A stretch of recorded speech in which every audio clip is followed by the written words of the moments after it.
When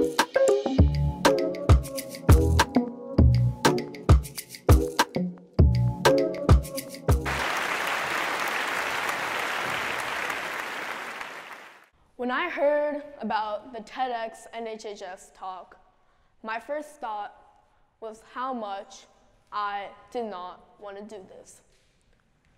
I did not want to brainstorm a topic, I did not want to write a speech, and I did not want to come up here, standing on this stage.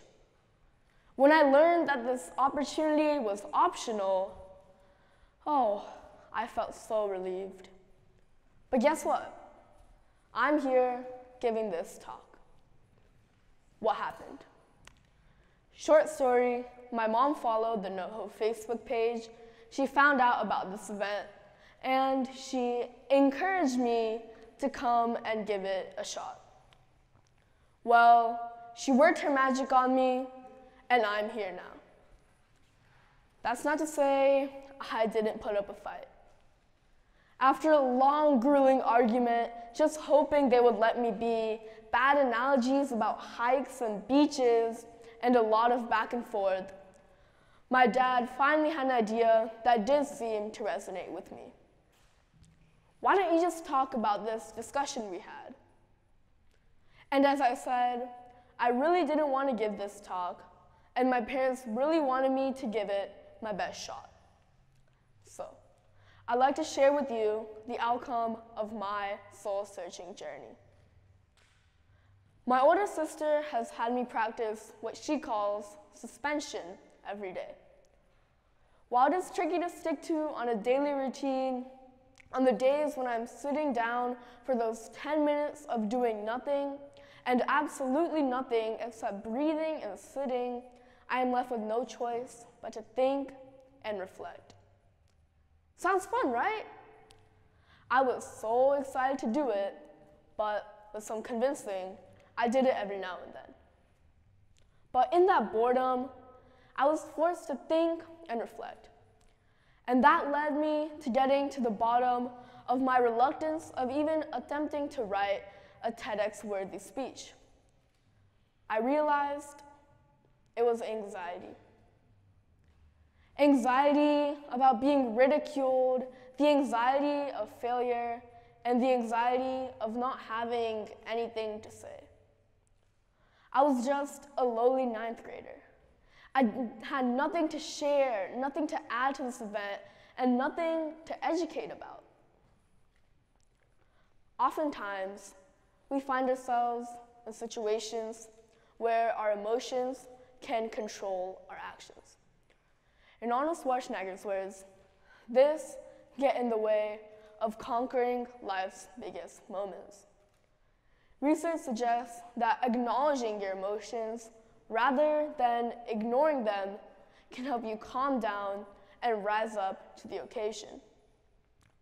In a series of studies out of UCLA, researchers subjected participants to unplanned and distressing situations, like giving impromptu speeches in front of strangers. Half of the participants were instructed to label their emotions. For example, I feel a tightness in my chest or I feel an angst in my throat. The other half were not instructed to do anything special. Those who felt and labeled their emotions had significantly less stress and felt much more at ease during their speeches. While it might seem that owning your insecurity would give it more power, it is quite the opposite. Identifying and labeling your emotions allows you to control those emotions rather than letting them control you. The best-selling author, Brad Stulberg, suggests 4 tips to become a master of change. He calls them the 4 Ps. Let's go over it. Number 1, pause. Take a deep breath or 2. Gather yourself. Let's try this exercise together. Just for 5 seconds, breathe in and take a pause, and just be an observer with no judgment. Ready?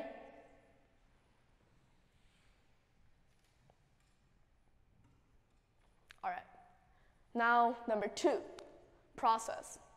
Label the emotions that you're feeling right now. Tell yourself, this is what is happening. I'm doing the best that I can. Number 3, plan. Make a plan for what you want to do going forward. Figure out what resources and skills you can bring to the situation at hand.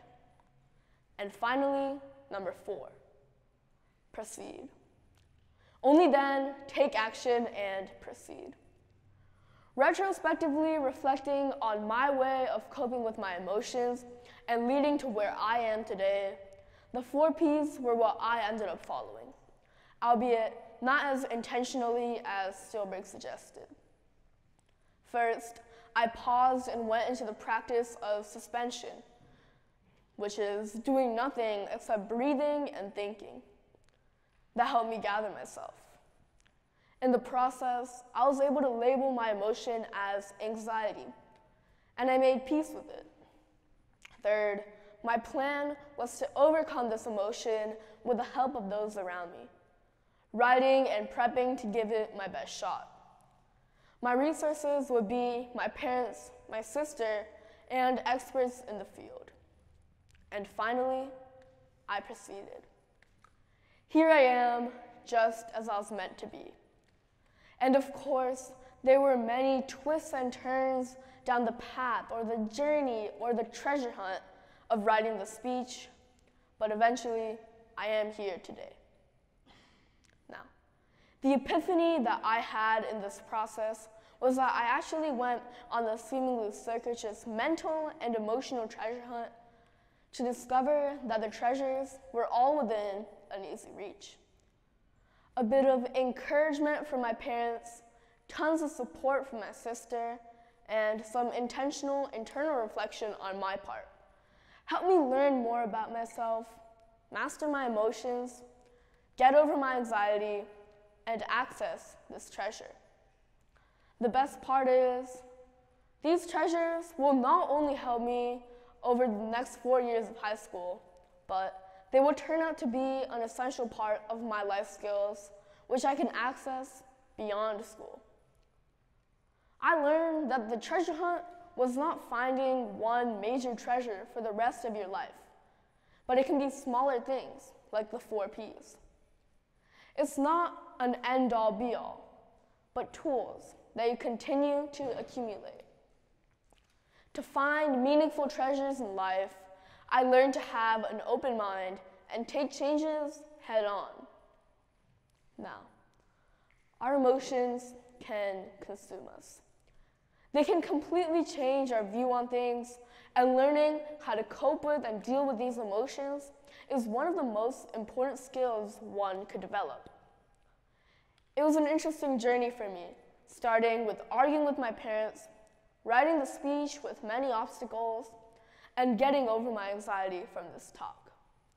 However, at the end, with my newly found treasure of the 4 Ps, my sister's help, and my parents mentoring me, I learned that really, I just needed to take a pause.